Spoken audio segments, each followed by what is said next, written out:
हाय NEET aspirants. Documents आप तैयार कर रहे हैं अपने एडमिशन्स के लिए। सबसे पहले तो आपको अलॉटमेंट की बहुत बहुत बधाई, आपके परिवार को बहुत बहुत बधाई। और अब बात करते हैं कि डॉक्यूमेंट्स की लिस्ट में एक डॉक्यूमेंट जो आपको परेशान कर रहा है वो है गैप सर्टिफिकेट। वो कैसे बनेगा, वो कैसा होता है, उसका क्या फॉर्मेट है, कैसे बनाया जाता है, उन सब की जानकारी आपको इस सिंगल वीडियो में मैं देने वाला हूँ। लेकिन कुछ इंपॉर्टेंट बातें हैं वो आप पहले सुन लीजिए। सबसे पहली बात, गैप सर्टिफिकेट या उसे हम गैप एफिडेविट बोलें, इसका कोई पर्टिकुलर ऑफिशियल फॉर्मेट नहीं है। ना तो एनटीए, ना ही एनएमसी, ना ही एमसीसी, इस प्रकार का कोई भी फॉर्मेट आपको दिया नहीं गया।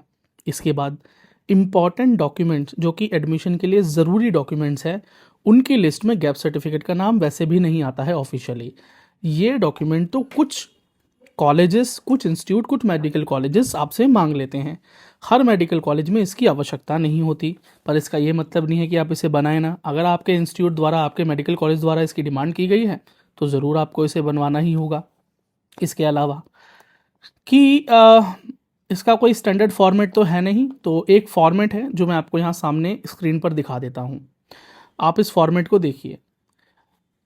आप इस प्रकार से भी इसे भर सकते हैं और आप चाहें तो किसी और प्रकार से भी ये डिटेल्स डाल सकते हैं। एक्चुअली गैप सर्टिफिकेट होता ही क्यों है ये समझ लीजिए।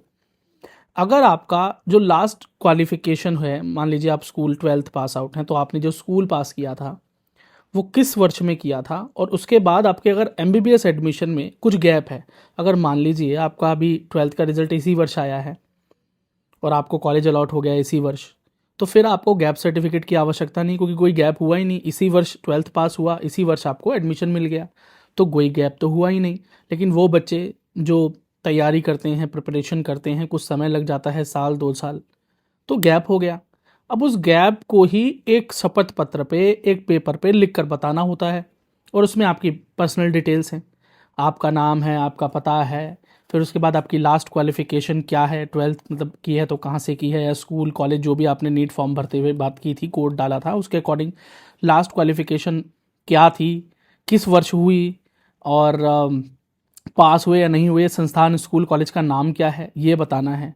फिर उस वर्ष से लेके इतने वर्ष जो बीच में बीते एडमिशन लेने जब आप कॉलेज जा रहे हैं, तो उतने वर्ष के बीच में आपने क्या किया, ये भी, इसका ब्यौरा भी देना होता है। तो आपने तैयारी की, आप इंस्टीट्यूट में पढ़ रहे थे, सेल्फ स्टडी कर रहे थे, घर पर थे, उसकी जानकारी आप उनको साझा करते हैं।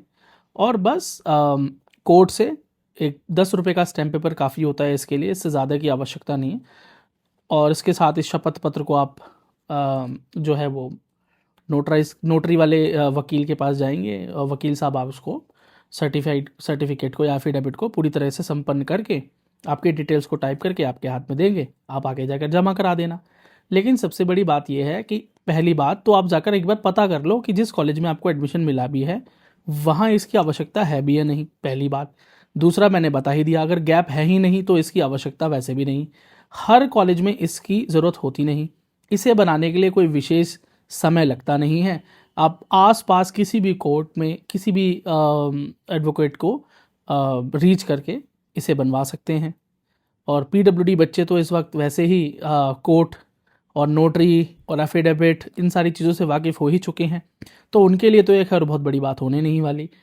अगर आप घर से इस डॉक्यूमेंट को ना बना कर ले जाएं तो ज़्यादा फिक्र करने की ज़रूरत नहीं है। आप जिस भी स्टेट में जा रहे हैं एडमिशन के लिए, उस मेडिकल कॉलेज के आसपास जो भी तहसील, कोर्ट पड़े, आप वहाँ से जाकर इसे 10 मिनट में तैयार करा सकते हैं और उन्हें जमा करा सकते हैं।